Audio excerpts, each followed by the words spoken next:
You're listening to an Airwave Media Podcast. What does Sputnik have to do with student loans? How did a set of trembling hands end the Soviet Union? How did inflation kill moon bases? And how did a former president decide to run for a second non-consecutive term? These are among the topics we deal with on the My History Can Beat Up Your Politics podcast. We tell stories of history that relate to today's news events. Give a listen. My History Can Beat Up Your Politics, wherever you get podcasts.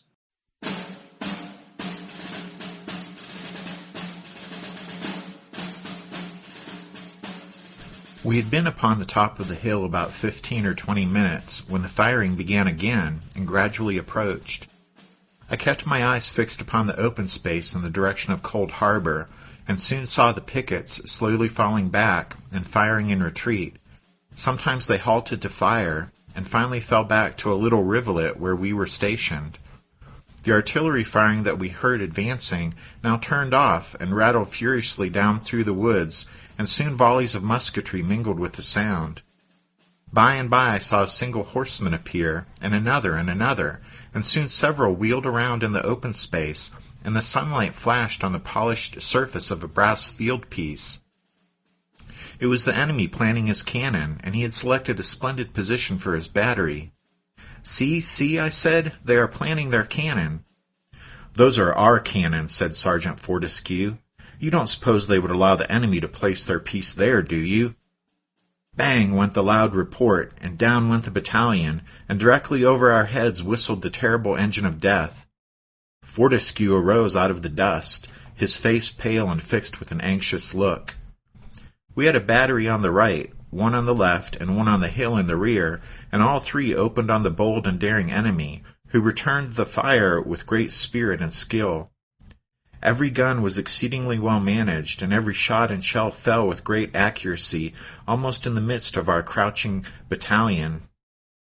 One made a peculiar kind of noise like a humming top whenever it burst. Solid shot struck the bank on which we lay and flopped spitefully around, turning end over end through the air, which was musical with the whistling shot and bursting shell.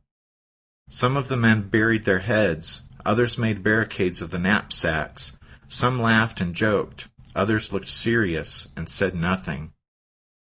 Private Thomas P. Southwick, 5th New York Infantry, Warren's Brigade. In the evening of that day we came in contact with the enemy heavily entrenched at Mechanicsville. As we came out in front in an old field, they began firing on us with their artillery, and the shells passed with a whizzing sound right over our heads. It was anything but pleasant. They kept up a brisk firing, but it did not slow our advance in the least. As we moved rapidly forward across the field, making for a piece of wood at the farther side where the enemy were awaiting us behind their breastworks, a battery of our artillery, commanded by Captain Pegram and manned by a company of Marylanders, came galloping up with us and passed on to our left, the men cheering and singing, "Maryland, my Maryland." They unlimbered their pieces right out in front of the Yankee battery and commenced firing. We watched the duel as best we could as we hurried on to the timber ahead. All this was extremely exciting to me, and I realized at once that we were entering upon a battle. My heart beat quick and my lips became dry, my legs felt weak, and a prayer rose to my lips. We had barely entered the wood when pandemonium broke loose. The artillery redoubled its fury, the musketry of both sides began to roar like a storm, and I knew I was into it now. Strange to say, the fear passed away, and I no longer realized the danger amid the excitement, and I could face the bullets with perfect indifference.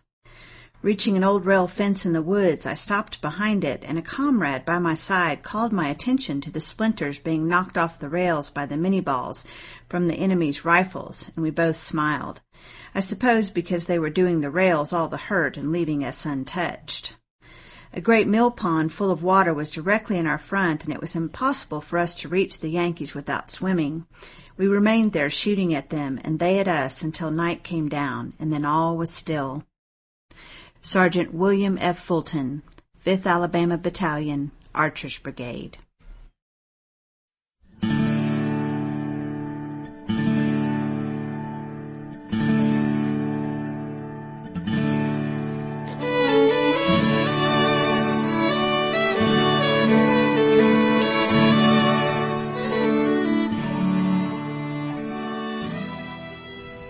Hey everyone, welcome to episode 158 of our Civil War podcast. My name is Rich. And I'm Tracy. Hello, y'all. Thanks for tuning in to the podcast. As y'all recall, at the end of the last episode, in an attempt to seize the initiative and drive the Federals away from Richmond, Robert E. Lee was just about to strike that portion of George B. McClellan's army that was north of the Chickahominy River. Lee's attack was set to kick off on Thursday, June 26, 1862. But the initial battle in what later came to be called the 7 Days Campaign, or the 7 Days Battles, actually took place on Wednesday, June 25th, with the Battle of Oak Grove, which was also known as the Battle of French's Field and the Battle of King's Schoolhouse. As we mentioned before, immediately following the Battle of Fair Oaks, the awful weather aided the Confederate cause, but beyond that, the overly cautious McClellan was content to not make any major movements for some 3.5 weeks. That inactivity allowed Lee, who had taken command of the Army of Northern Virginia, to reorganize and plan his strike against the Federals. But by June 25th, it was McClellan who was ready to resume the offensive, although on a relatively modest scale. You see, he wanted to advance his lines south of the Chickahominy about 1.5 miles westward in order to control some high ground on 9 Mile Road around Old Tavern, high ground that would be an ideal spot to emplace his big siege guns to threaten Richmond. McClellan's attack would be mounted by 2 divisions of Samuel P. Heintzelman's 3rd Corps, those commanded by Joseph Hooker and Philip Kearny. 2 brigades drawn from the 2nd and 4th Corps would be held in reserve. The Federal attack would be centered on the Williamsburg Road and would go in against the 3 Confederate brigades of Benjamin Huger's division. The battle was named for a stand of tall oak trees between the 2 armies, known locally as Oak Grove. At 8:30 on the morning of June 25th, Hooker ordered forward brigades commanded by Daniel E. Sickles on the Union right and Cuvier Grover in the center.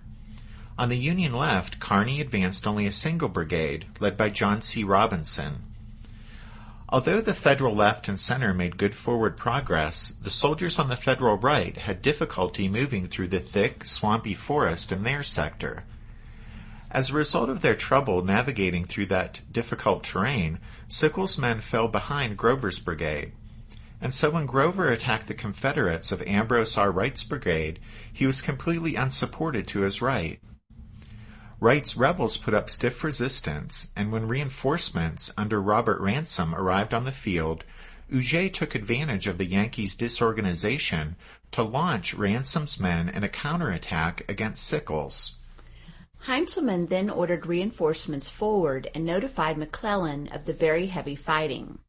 Little Mac was attempting to direct the battle by telegraph from a spot 3 miles to the rear, and alarmed by the report of fierce Confederate resistance, he directed that the attack be suspended and ordered Heintzelman to withdraw everyone back to their original positions. Both Hooker and Heintzelman thought McClellan's reaction was a mistake, but they obeyed his instructions and waited for his arrival at the front. 2.5 hours later, at 1 p.m., McClellan arrived at the battlefield and, after assessing the situation, ordered the Union troops forward again to retake the ground yielded earlier. And so Sickles and Grover's brigades advanced again, and fighting raged until nightfall when darkness halted the battle. When all was said and done, McClellan expressed satisfaction at the 600 yards of ground gained in the day's fighting. Union casualties in the Battle of Oak Grove were 68 killed, 503 wounded, and 55 missing, while Confederate losses were 66 killed, 362 wounded, and 13 missing. McClellan's half-hearted assault on the 25th failed to derail Lee's plans to go over to the offensive. The following day, the rebels struck north of the Chickahominy at Mechanicsville, and Little Mac never regained the initiative for the remainder of the 7 days' battles.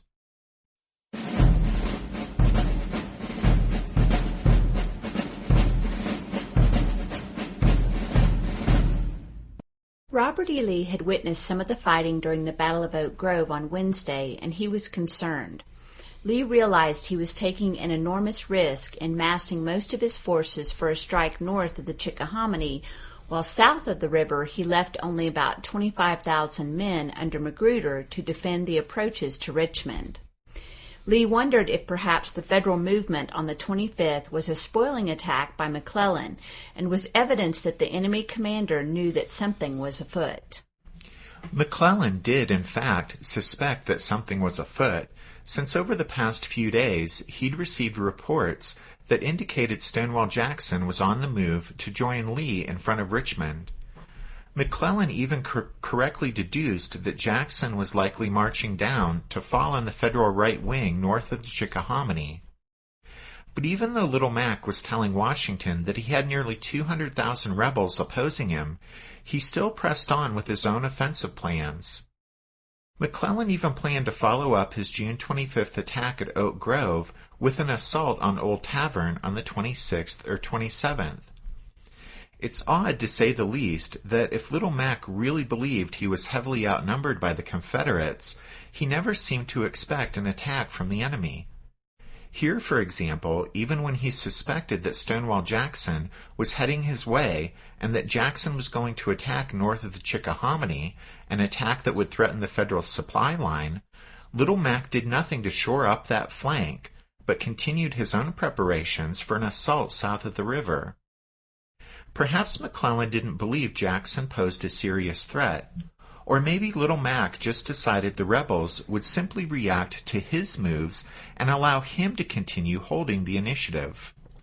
Robert E. Lee, for his part, convinced himself that the half-hearted Union effort at Oak Grove on Wednesday wasn't a spoiling attack, and the Confederate commander decided to proceed with his own plan to go over to the offensive the following day. But on Thursday, the 26th, the start of Lee's attack depended upon Stonewall Jackson's force falling on the Federal right flank early that morning. As we indicated in the last episode, Stonewall, however, wasn't displaying his customary speediness, and on the 25th it was becoming more and more doubtful that he would be able to live up to his part in Lee's plan. Lee had instructed Jackson to move his force to a place called Slash Church, and from there it would only be 10 miles to Beaver Dam Creek, where Stonewall would arrive on the flank of the Yankees, beginning the day's action on Thursday. To ensure that Jackson's force would arrive on the Federals' flank early in the morning, Lee instructed him to begin his march from Slash Church at 3 a.m. on June 26th. This would have put Stonewall's troops in the right spot no later than 9 a.m. But Jackson encountered many difficulties and made many poor decisions during this important march. The result was that when the men halted long after dark on June 25th, Stonewall's army bivouacked 5 miles short of Slash Church. From that point, Jackson's men would still have to march between 17 and 19 miles to turn the Federals out of their position. That night, Jackson sent a courier to Lee to say that he was still 5 miles short of Slash Church, but that he would resume his march at 2:30 in the morning to make up some of the lost ground. Once Lee received this message, he must have recalculated to allow for the greater distance Jackson's men would have to march, and so the Confederate commander must have realized Stonewall wouldn't arrive on the Federals' flank any earlier than 10 a.m. on Thursday morning. But very early on Thursday morning, had Lee known what was happening on Jackson's front, he would have been disappointed. While the rest of Lee's army that would participate in the day's offensive began stirring at around 3 a.m., Stonewall's men didn't begin moving until nearly 5 o'clock. Already Lee's plan was badly out of sync, because now Jackson's troops wouldn't be able to arrive before 1 o'clock that afternoon at their fastest pace, and they wouldn't set that pace on this day. Union cavalry patrols felled trees across Jackson's path, slowing his movement. In addition, Stonewall, moving through unfamiliar territory, advanced cautiously, and the result was that he didn't reach Slash Church until 9 a.m. Those officers who had served under Stonewall in the valley noted with surprise that he wasn't moving with the sense of urgency they expected. According to Lee's plan, Stonewall should have been starting his flank march from Slash Church at 3 a.m. on Thursday morning, but Jackson didn't even reach that spot until 6 hours later at 9 a.m. This delay shows that despite Lee's best efforts to make sure that everyone understood the plan, something was still lost in the translation. Jackson's timid, cautious approach march to Slash Church indicated he wasn't sure where he would come upon the Federal right flank, even though Lee had clearly said the enemy line was located along Beaver Dam Creek, some 10 miles from Slash Church. And then Jackson's lack of urgency indicates he didn't comprehend the crucial time factor in Lee's plan. As it was, Stonewall would spend all day marching to the point on the Federal right flank where Lee wanted him. But whereas Lee had wanted him there at 9 in the morning, Jackson wouldn't arrive at that spot until 5 p.m.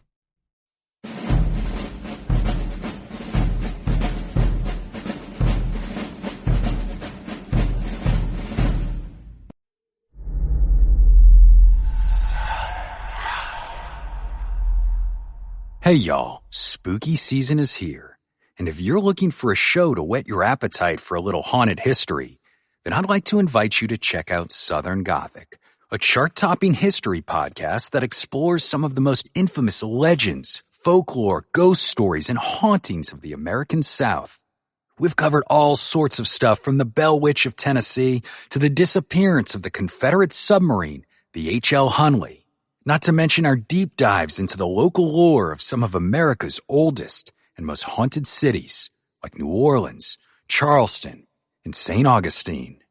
So, if you're ready for a little good old-fashioned Halloween storytelling with a commitment to quality historical research, then be sure to check out Southern Gothic today. It's available now on all your favorite podcast apps. What's something you learned in history class that you feel wasn't the whole truth? Better yet, what's something you didn't learn at all that was omitted completely? That's what I'd like to call redacted history. I believe that all history, no matter how good or bad, needs to be told. There are wars, massacres, battles, and entire historical events that are just not in our school's history books. Have you ever heard of Mary Bowser?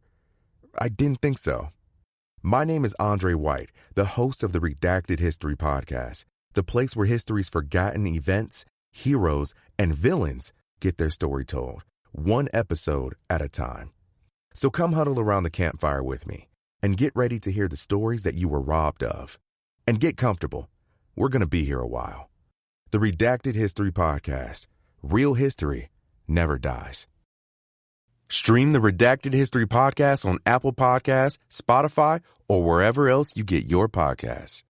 Early on the hot and humid morning of Thursday, June 26th, Robert E. Lee stood on a rise of ground looking north across the Chickahominy River toward the little hamlet of Mechanicsville and waited for his offensive to begin.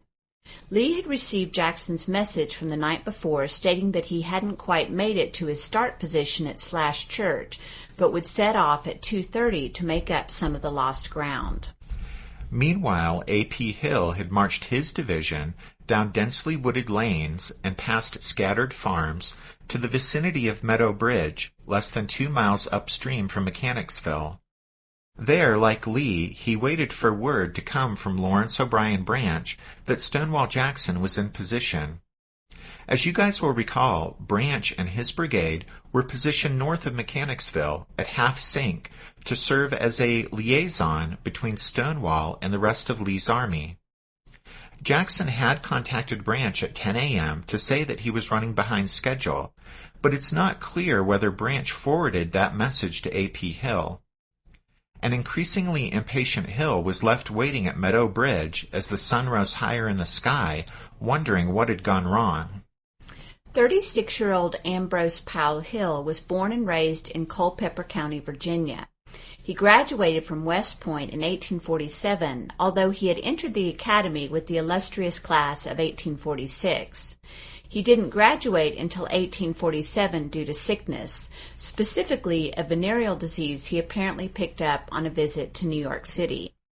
Hill's health concerns and late graduation meant he missed seeing combat in Mexico, although he did take part in garrison duties there. Later, though, he took part in engagements with the Seminoles in Florida and got a taste of Indian fighting on the frontier.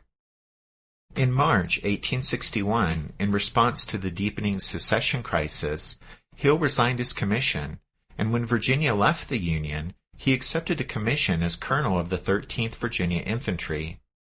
After a brief stint in western Virginia and a reserve role at 1st Manassas, Hill spent the winter of 1861-62 with what would become the Army of Northern Virginia. Promoted to brigadier general in February 1862, he took command of a brigade in Longstreet's division and saw his initial Civil War action that spring. Hill's first taste of battle came outside Williamsburg on May 5th after the Confederate withdrawal from Yorktown. Assigned to the rebel right, Hill's brigade successfully combined with another unit to drive back the Federals led by Joseph Hooker. Hill's brigade fought well under its new commander and demonstrated the discipline and tenacity that would become characteristic of his commands. On May 26th, Hill received his commission as a major general and took command of a division. Hill named his new command the Light Division, a testament to its marching ability, although contrary to its name, the division was far from light, with 6 brigades and nearly 14,000 men at full strength. The flare-ups from his illness would incapacitate Hill frequently during the Civil War, but on June 26th, it wasn't the result of his youthful indiscretion that had A.P. Hill out of sorts. It was his frustration over Stonewall Jackson's tardiness. Unlike Jackson, Hill clearly understood Lee's plan, and as the sun and temperature continued to rise, Hill's frustration grew with every passing hour. Noon came with no word from Stonewall and no lunch for Hill's men because they expected to be fighting any minute. As his troops dozed in the heat, Hill fumed. Here he was twiddling his thumbs at Meadow Bridge, while just a short distance downstream, James Longstreet and D.H. Hill waited in front of the 2 bridges leading directly into Mechanicsville. As you guys will recall, Longstreet and D.H. Hill were positioned there, opposite Mechanicsville, waiting for A.P. Hill to cross over the Chickahominy and drive downstream on the north bank, uncovering the bridges they were waiting to cross. As A.P. Hill's impatience continued to mount, he reasoned that surely Lee would want the plan to go forward today, and that the Army commander would prefer some action, any action, be taken rather than see an entire day pass quietly and possibly allow McClellan the opportunity to launch another assault south of the Chickahominy. Hill also reasoned that whatever had caused Stonewall Jackson to be late, that Jackson must be near and would arrive on the Yankees' flank at any minute. Finally, at 3 o'clock that afternoon, realizing that only about 5 hours of daylight remained, A.P. Hill decided to read Robert E. Lee's mind, and without informing the Army commander or asking his permission, Hill forced a crossing over the lightly defended Meadow Bridge and set the day's battle in motion.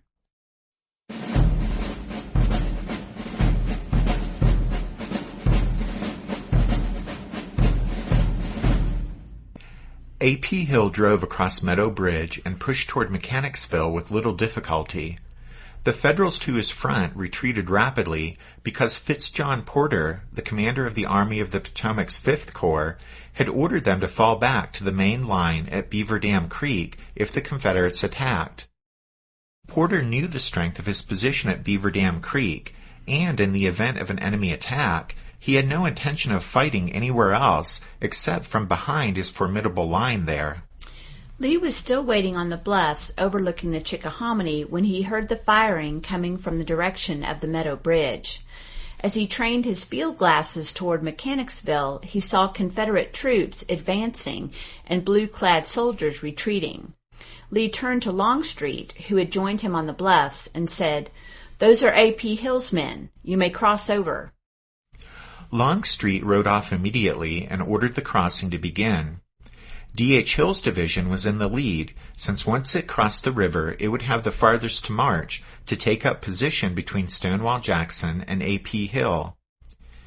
D.H. Hill's crossing was delayed for a short time while the damaged span over the Chickahominy was repaired, But shortly after 4 p.m., his lead brigade of Roswell Ripley's Georgians and North Carolinians marched across the bridge.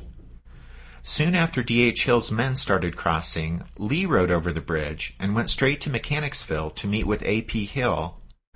Lee found Hill shortly before 5 o'clock and probably learned for the first time that Hill had kicked off the battle without hearing from Stonewall Jackson. Much abuse over the years has been heaped on A.P. Hill for acting recklessly, and you might imagine that Robert E. Lee was displeased to discover his impatient subordinate had acted rashly. But Lee may not have been surprised or upset by Hill's actions, since he never reprimanded Hill for bringing on the battle, and in fact, it seems that Lee had also reached the conclusion that the army needed to cross the river, Stonewall or no Stonewall. Two independent sources who were near Lee at 3 that afternoon confirmed that he had made up his mind to cross the Chickahominy before darkness fell. While Lee may not have been upset by A.P. Hill's bringing on the battle, he clearly was upset by the presence of Jefferson Davis on the battlefield. Soon after Lee crossed over the Chickahominy, Davis and his entourage also crossed the river to observe the unfolding action for themselves. Lee noticed them and hurried over to have a brief and unfriendly chat with the Confederate president. "Who are all this army of people, and what are they doing here?" Lee asked curtly. Davis, understanding Lee was upset, hesitantly responded, "It is not my army, General." To which Lee tersely snapped, "It certainly is not my army, Mr. President, and this is no place for it." Davis seemed surprised by the rebuke, but conceded Lee's point and said, "Well, General, if I withdraw, perhaps they will follow." With that, Davis and the others rode back toward the bridge, but once they were out of Lee's sight, they simply found another spot to view the battle. When A.P. Hill had cleared Mechanicsville, he came up to the Union line behind Beaver Dam Creek and knew that his one division alone could never carry such a strong defensive position. As his artillery batteries and 5 infantry brigades came out onto the open ground beyond Mechanicsville, they quickly came under accurate and damaging fire from the more numerous Federal cannon across the way. Hill decided that he couldn't just leave his troops there in the open near Mechanicsville where there was little cover, but instead of withdrawing out of artillery range, Hill decided to move his men toward the enemy's position. Hill had no plans to attack the formidable Union line head-on, but was only trying to close with the enemy and keep them occupied while Stonewall Jackson arrived on their flank and rear and forced them to retreat. Hill also apparently felt that, compared to the open ground around Mechanicsville, the trees along the creek would shelter his men from the Yankee artillery fire. In any case, Hill was making a giant leap of faith in assuming that Jackson would appear at any minute and spare Hill's brigades, the mauling they may well suffer as they closed up to the enemy's Beaver Dam Creek line. In fact, unbeknownst to anyone, soon after A.P. Hill's brigades became engaged in battle, Jackson had finally arrived at his appointed spot on the Yankees' flank, at Hundley's Corners, from which point Lee expected him to drive into the Federal rear and force the Federals to retreat. But according to eyewitnesses on his own staff, after arriving at Hundley's Corners, Stonewall appeared confused and worried. He apparently expected Hill to be nearby on his right flank and was perplexed at the absence of any friendly troops in that direction. Jackson and everyone else could hear the sounds of battle raging to the south, but Stonewall didn't know what it meant, and he didn't send an aide or courier to find out. Here was another example of Lee's orders being open to multiple interpretations. For although Lee expected Jackson to drive forward from Hundley's Corners on the 26th to force the Federals to retreat, Stonewall apparently believed he had fulfilled the letter and spirit of Lee's orders when he arrived at Hundley's Corners. And so at 6 p.m., even though there was the sound of a battle raging just to the south, Jackson ordered his men into bivouac for the night. Stonewall knew something had gone wrong since Hill was not there to link up with him, but Stonewall didn't know that he was the reason Lee's plans for the day had been derailed. At any time, Jackson could have sent one of Jeb Stuart's troopers, who were guarding Stonewall's left flank, or dispatched one of his own staff officers to Lee or Hill, but he never did.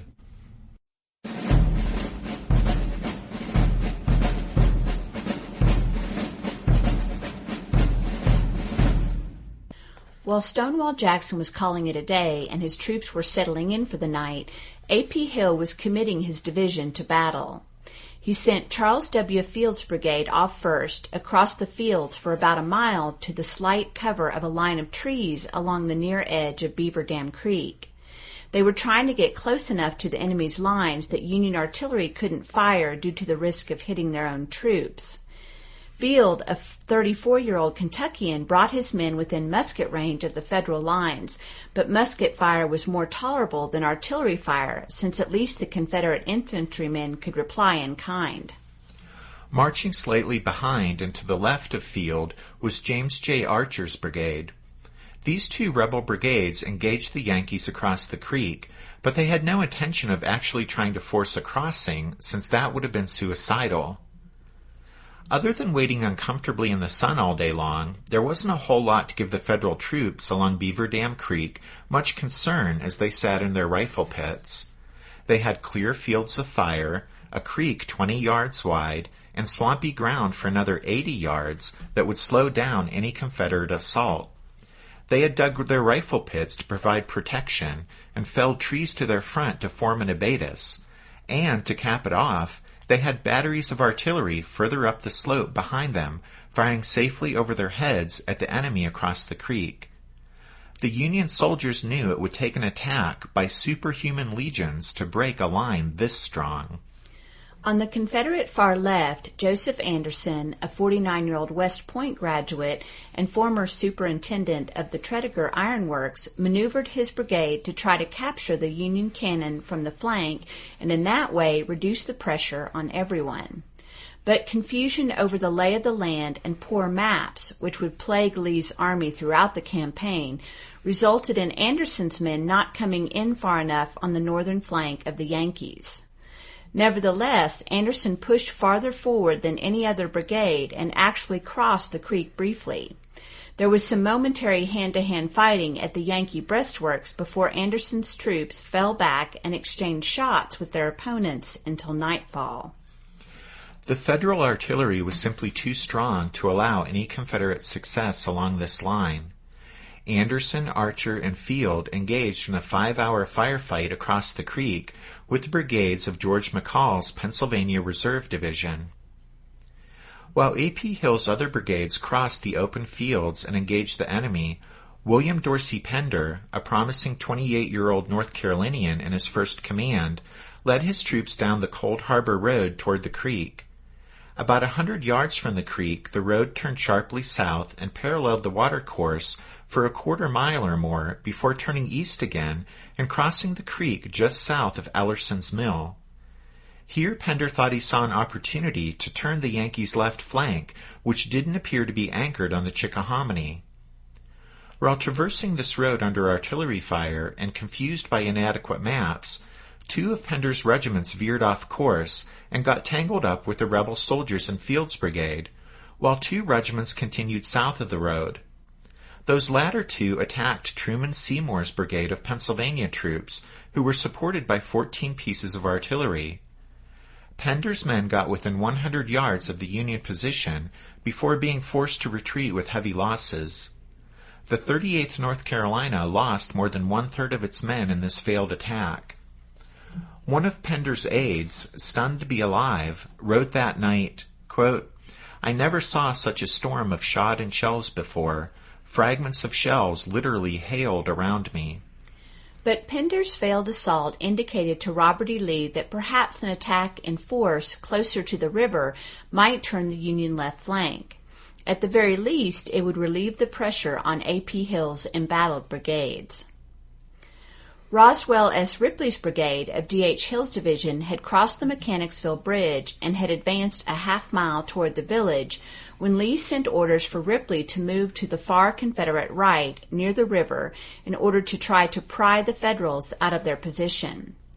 Ripley's brigade suddenly became the focus of everyone's attention, and the resulting developments highlighted the growing pains Lee's army would have to endure to develop a new, efficient command structure. The first person to confer with Ripley was A.P. Hill, who asked the 39-year-old Ohio-born Confederate officer to cooperate with Pender to drive away the Yankee batteries near Ellerson's Mill, which Ripley agreed to do. This was done without consulting either D.H. Hill, Ripley's division commander, or Lee. Meanwhile, D.H. Hill met Pender, who unwisely suggested another attack right where his regiments had been repulsed, and Hill sent orders to Ripley to make just such an assault. And so within a short span of time, Ripley received orders from Lee, A.P. Hill, and D.H. Hill, and all had a different idea of how Ripley should be used. Just for good measure, Jefferson Davis also sent an order to Ripley without Lee's knowledge. Ripley thus had the dubious honor of receiving orders from his division commander, a neighboring division commander, the army commander, and his country's commander-in-chief, all in a matter of minutes. When Ripley did send his men in where the Cold Harbor Road crossed the creek at Ellerson's Mill, it led to severe casualties for the 1st North Carolina and the wholesale slaughter of the 44th Georgia, which was experiencing its first battle. Confederate artillery commander E. Porter Alexander later said, quote, "A more hopeless charge was never entered upon." The Green Georgia Regiment, with the North Carolinians following, let out its first rebel yell and raced forward, as one lieutenant remembered it, quote, "through a perfect hailstorm of every kind of death-dealing missile that the brain of man could invent." End quote. The regiment's colonel had been laid low with a serious bout of fever, but although he was scarcely able to walk, he insisted on being helped onto his horse to lead his men into battle. He was mortally wounded by 3 shots during the charge to the creek. The Georgians amazingly managed to get all the way to a mill race within 50 yards of the enemy line, but were unable to go any further. While the 44th Georgia succeeded in getting down to the creek, where they were pinned down and slaughtered by musketry, the 1st North Carolina stopped halfway to the creek, unable to go farther but unwilling to retreat. When darkness mercifully ended the day's fighting, both units were able to fall back safely. The 1st North Carolina had suffered 142 casualties, while the 44th Georgia had 335 men killed and wounded out of 514 engaged.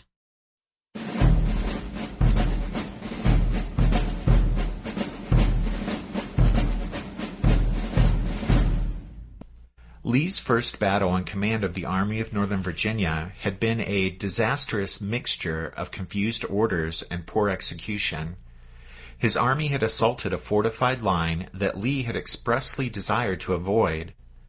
Out of 10,000 soldiers engaged, the Confederates lost about 1,500 men, a third of whom fell during the final bloody charge at Ellerson's Mill.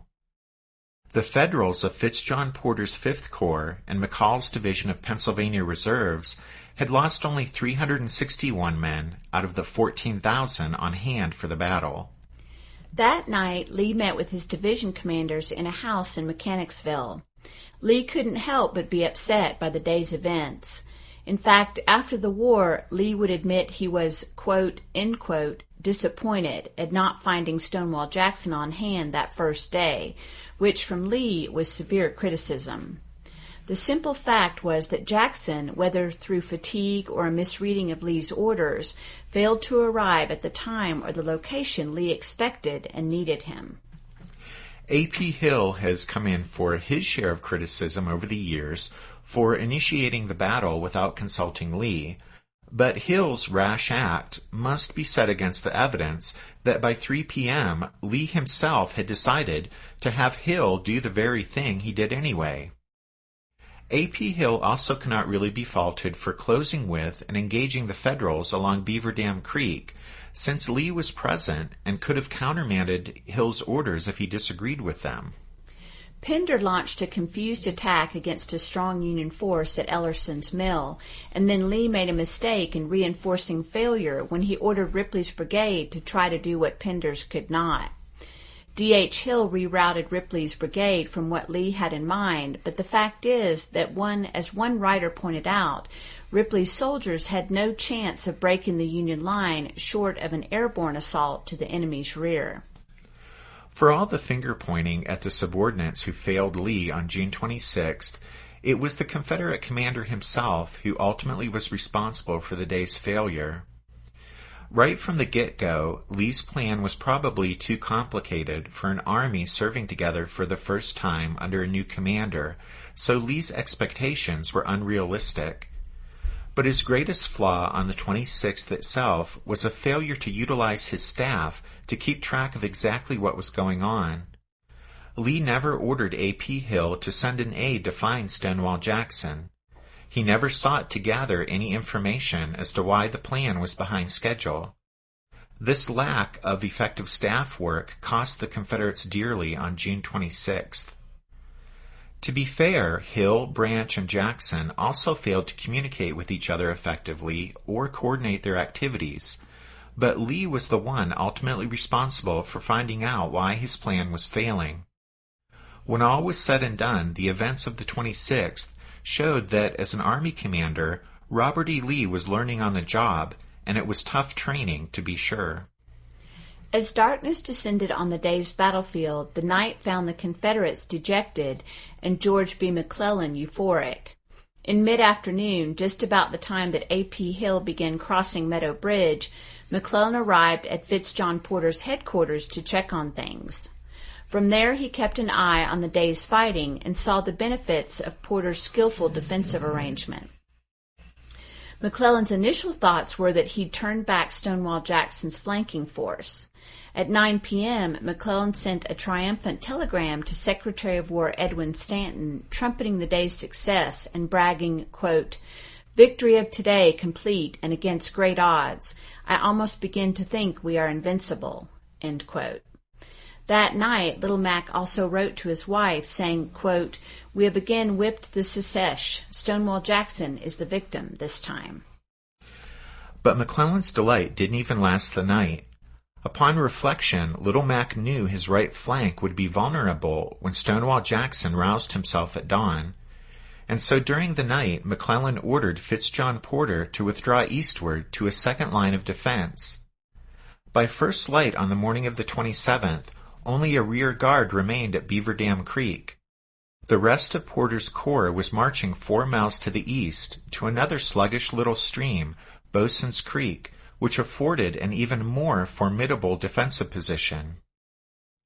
And so, although Robert E. Lee couldn't know it, his disastrous opening battle had actually planted the seeds for Confederate victory there in front of Richmond, because during the darkness, after the initial elation had subsided, McClellan's fears came rushing in and compelled him to abandon his grand campaign to capture the rebel capital. By ordering Porter to withdraw from Beaver Dam Creek, Little Mac surrendered the initiative to Robert E. Lee, and the Union commander, already beaten in his own mind, would spend the rest of the 7 days trying to save his army from the ceaseless hammer blows the Confederates rained upon it.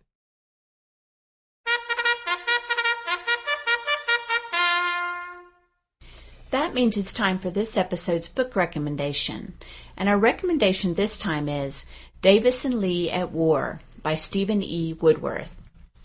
This book by Stephen Woodworth is pretty interesting, but also a bit provocative, shall we say, in that it looks at the relationship between Jefferson Davis and Robert E. Lee and argues that the two men had sharply conflicting views over the proper strategy for fighting the war.